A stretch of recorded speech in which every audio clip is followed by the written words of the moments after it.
Hello friends, आज हम इस वीडियो में बात करेंगे कि हमारे दांत में कैविटी कैसे बनती है और हमें कब दर्द होना शुरू होता है, कब हमें ठंडा गर्म लगता है। अगर ऐसी स्टेज आ जाए तो हमें क्या करना चाहिए, क्या ट्रीटमेंट करवाना चाहिए। ठीक है, हमारे मुंह में जो दांत होता है उसका एक हिस्सा होता है क्राउन और एक होती है जड़। जो जड़ होती है वो हमारी मसूड़ों के अंदर होती है और जो ऊपर ऊपर का पार्ट है, जो क्राउन पार्ट है, वो हमें मुंह के अंदर दिखाई देता है। ये देखो, ये जड़ है, ये मसूड़े के अंदर होती है और ये वाला हिस्सा हमें ऊपर दिखाई देता है।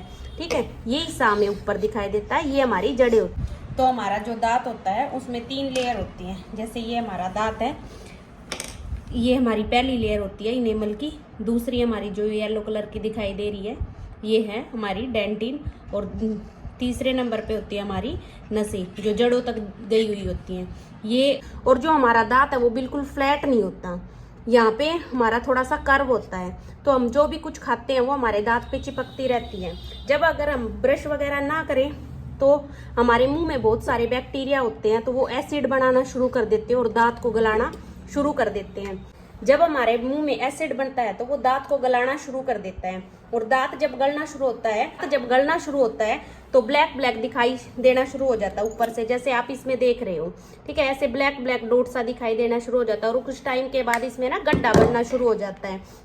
गड्ढा बनता है तो इसमें खाना फंसना शुरू हो जाता है। इस कंडीशन में हमें दर्द वगैरह कुछ नहीं होता। ये हमारे क्या पहली लेयर होती है, उसी में ये गड्ढा होता है, तो कोई दर्द वगैरह नहीं होता, ना ही कोई ठंडा गर्म लगता, बस खाना फंसने की दिक्कत होती है। और पेशेंट क्या करते हैं, खाना फंसा तो पिन से निकाल लिया, वो सोचते हैं कि दर्द नहीं हो रहा तो क्यों दिखाना है डॉक्टर को। लेकिन इस टाइम पे आपको डॉक्टर को दिखा लेना चाहिए। डॉक्टर इस पार्ट को साफ करके और यहाँ पे आपकी फीलिंग कर देंगे और ये दांत बिल्कुल ओके हो जाएगा। ठीक है, लेकिन जब आप इस कंडीशन में दांत को नहीं दिखाते तो कुछ टाइम के बाद ये कैविटी बढ़ते बढ़ते दूसरी लेयर में चली जाती है और यहाँ पे आपको ठंडा गर्म लगना शुरू हो जाता है। और लोग इस कंडीशन में भी नहीं दिखाते और मार्केट में बहुत सारी जैसे टूथपेस्ट हैं सेंसिटिविटी की, उनको यूज करना शुरू कर देते हैं। तो सेंसिटिविटी की टूथपेस्ट यूज करना शुरू कर देते हैं और उनको कुछ टाइम के लिए तो आराम मिल जाता है, लेकिन दांत में जो दिक्कत थी वो तो दूर नहीं हुई ना। तो आपको इस स्टेज, अगर आप इसमें नहीं दिखा पा रहे डॉक्टर को, तो आपको इस स्टेज में तो जरूर दिखा लेना चाहिए।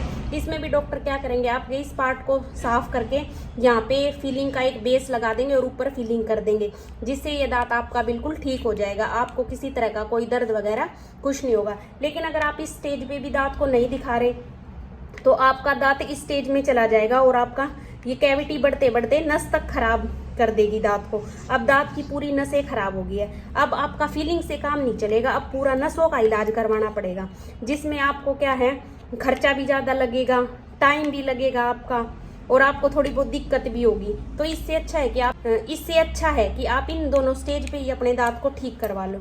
कुछ पेशेंट हमें बोलते हैं कि जी हम तो ब्रश वगैरह भी करते हैं फिर भी हमारे दांत क्यों खराब हो रहे हैं। तो दांतों के बीच में ना, 2 दांतों के बीच में भी यहाँ स्पेस क्रिएट हो जाता है, जिसमें यहाँ पे खाना फंसना शुरू हो जाता है और वो ब्रश वगैरह से भी साफ नहीं होता, तो यहाँ पे कैविटी बननी शुरू हो जाती है। जैसे ये जाड़ है, ये ऊपर से बिल्कुल साफ है लेकिन ये साइड से खराब हो रखी है। ये यही कारण है कि 2 जाड़ों के बीच में ऐसे गैप हो जाता है और यहाँ से ब्रश हम कर नहीं पाते, कई बार अच्छे से नहीं हो पाती, तो यहाँ पे बैक्टीरिया एसिड बना देते हैं और जाड़ गलनी शुरू हो जाती है।